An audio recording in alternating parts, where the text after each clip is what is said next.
Alright, Arnes, we made it. We made it to the last Gamera movie. After a couple of delays because we were sick. Yeah, it's been a rough week. Yeah, you know what else is rough? Watching this movie. I don't know what you're talking about. I enjoy this movie.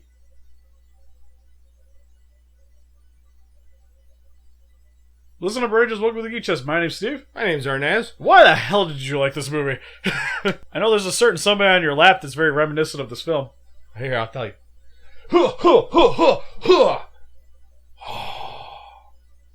Now we become White Saitamas! Oh god, it's so bad. Today we're going over the film Gamera the Super Monster. The last of the Gamera series. The Gamera film that came out literally, I think it was about 10 years later than Gamera vs. Zigra. Yeah, what was this, 1980s? Yep, came out in 1980. After Dai went bankrupt and this was supposed to help get them out of it. Didn't. This is also the last Gamera movie we get till the Heisei series. If you guys haven't seen the plot, it's essentially all the Gamera movies tied into one. Except they toss in a weird plot with space women. And a little boy that supposedly has connections to Gamera, but in the movie, they don't really mention anything about it other than when he sleeps, he dreams about Gamera fights. That we've already seen. At least they were kind enough to label the monsters for each of the fights. In case we forgot. Well, it was 10 years later, you know. Yeah. Some people just don't know. And then... As you can tell by how enthusiastic we are about this review. Yeah, the movie, it's garbage. The movie's a little garbage. Like, the beginning sequence, I don't even remember the bad guys' names for this. Like, because we just watched this, and it's already slipped my mind. Because essentially the bad guys are the Galactic Empire. If you guys have seen the ship, it's literally a Star Destroyer that they cut into a couple of pieces, added little pipes to make it look slightly different, and put some wings on it. It even has the top thing that's just on every Star Destroyer. It's the Galactic Empire. They come to destroy us, and Gamera has to save the day. Unlike Steve, I'm going to start on a positive note about this review, guys. The movie started with actual pictures where they just painted the camera over the top of it, kind of like a comic strip. That is sarcastic positive. Legit positive. Okay, so I'm going to tell you about positive thing about this movie. Gamera dies, the end. Yeah, I got the news from the last episode. How's it going? Don't open that, Steve. Your life depends on it. That is the only positive thing about this movie. He dies. But we love Gamera. Also, you spoiled it for everybody that doesn't need to watch this movie. I saved you an hour and 32 minutes of your life. Thanks. Actually, I think it's longer than that. Because you only spent half the movie watching other movies. No, it's like an hour and 32 or 36 minutes. It was something like that. But, I don't even remember. if you have never, ever seen any of the Gamera movies, and you want to see the highlights... Go watch the original Gamera movies, don't watch this one. Just watch this. Because it is literally them sitting in a chair, watching a TV, and they're watching those fights. But, my favorite part of the movie is 5 minutes and 36 seconds, I think it is. I had this down. I'm watching this... And then she starts playing this thing. The piano or organ thing? Yeah. She plays it, and like the car like somebody drawing just started going on the highway, and I was like, I'm done. I am so done. Then it becomes the sun. Yeah. And everybody flies into it. I was like, I'm so done with this. Like, where did just space women come from? Why are they a thing for this? Why are they like the central point of this movie, other than the super annoying kid that falls for everything? Like, the evil space lady has to kidnap the kid. She's like, hey, you want to come somewhere with me? He's like, okay. There is no premise to this This kid should have been dead. There's nothing. I would have been happier. Nothing. This is garbage. What are you talking about? We get to see a kid interacting with a turtle. Because he gets a turtle for free from the gigantic space lady. Which she's freaking huge. I don't mean like fat, but just like she intimidates me. Let's just say that. She's like Scott Steiner, Big Papa Pump. Ha! She's like, holla! I was like, oh god, please don't hurt me. Freakzilla. Who also makes a cameo in this, but anyways, we'll get to that in a second. She ends up giving the boy a turtle. Kid takes it home. Mom's like, hey, maybe the turtle would like to be released into the river. And he's like, little turtle, would you like to be released into the river? And the turtle's like, I got something in my eye. And he's like, well, must be a sign. Like the turtle winked at him. It was just like, yep, we know what you want. I don't know if Steve's trying to convince you to watch this movie or is he trying to save you like 2 hours of your life. I'm not sure which one it is yet. Oh, but it's great. You get to hear, initially when they start talking to people, they talk over the talking, so you don't even know what the beginning of the movie's about. Who are they talking to inside the spaceship? Did you understand a single word they were saying?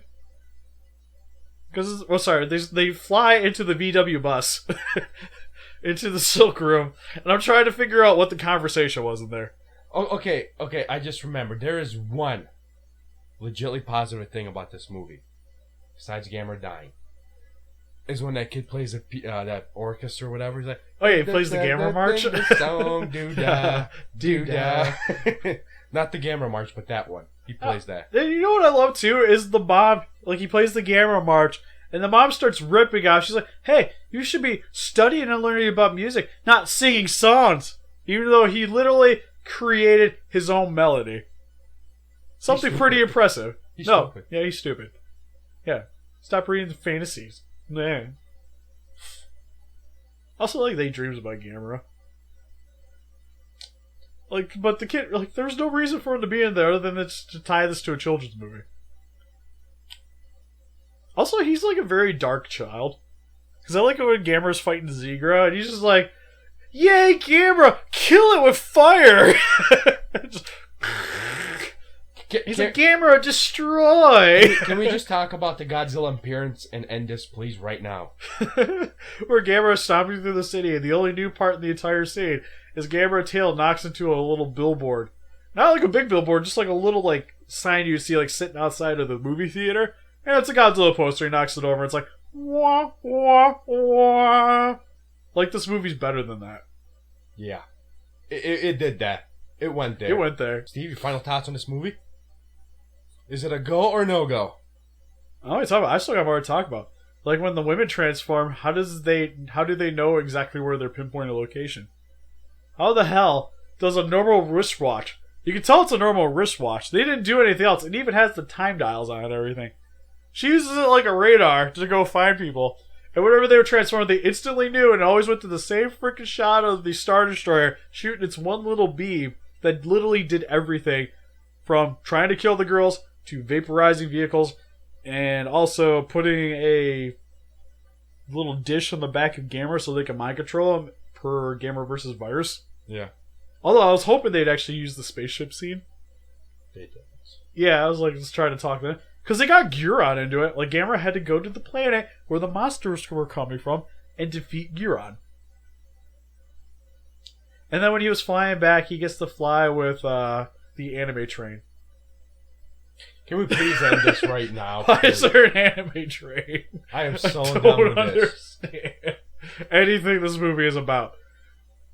For the suits, we did talk about the suit because there is one new suit. That's Gamera, who gets to appear for probably about 2 minutes of the film, and it's just flying Gamera. You don't get to see It's new green. Gamera. It looks like up. somebody puked.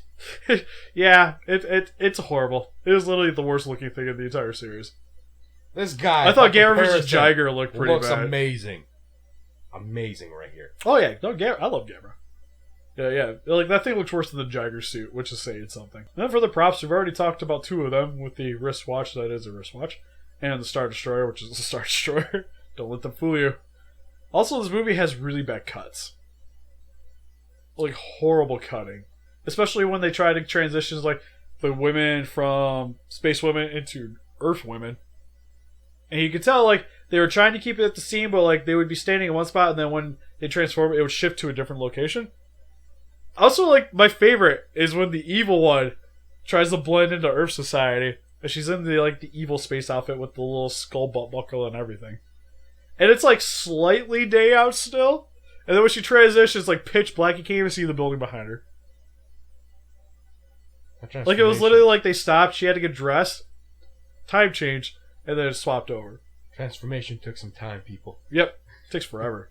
I guess. I thought there's like a lot of like the cuts that were when they were transitioning from like the original movies to the new ones, and the sound quality dips, and it's very noticeable. Yeah, 80s and 60s. Very noticeable. Is it sad that the 60s stuff looks way better? Like, it's depressing. It's super depressing. So, in the end, just don't watch this movie. Gamera the Super is definitely a pass.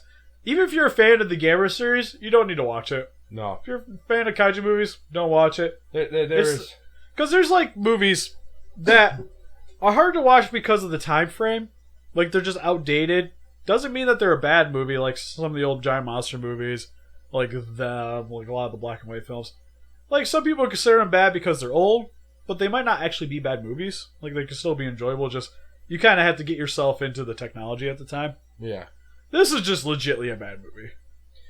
Essentially, you're watching Gamera movies just to see a monster fight, to see a new monster, to see what it does, what Gamera does to it. And there is no monster in this movie. None. None. There's a spaceship. That's what he fights. At the end of the film, I like how he's flying towards it. The Star Destroyer's just kind of sitting there, and just Gamera's like, and then it just cuts to black, and then you see like a flash of light, and then off in the distance you see a little flash, and that is your massive explosion to send off your favorite childhood monster. I can't take this anymore. And then the kid's like, "No, Gamera," and the girl's like, "It'll be okay. Let's go fly around the Earth." End of the movie. I am so happy this is over. At least we finally get to the Heisei movies. We might do one more Showa movie because I kind of want to make Arnes watch King Kong Escapes. We might do that before we hit the Heisei. Because for the next Heisei, I kind of want to do something a little bit different than what we're doing with these reviews. No.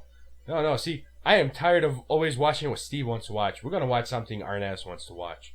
I told you, we can watch stuff. It just has to be in a different time frame. I'm going to find something so horrible and atrocious you're going to enjoy it. Sweet. But anyways, did anyone out there actually enjoy the film Gamera the Super Monster? Please let us know in the comment section below. And help us defeat those kaijus by hitting that like button. Subscribe, become a ranger today, and I'll see you guys in the next video. Bye-bye.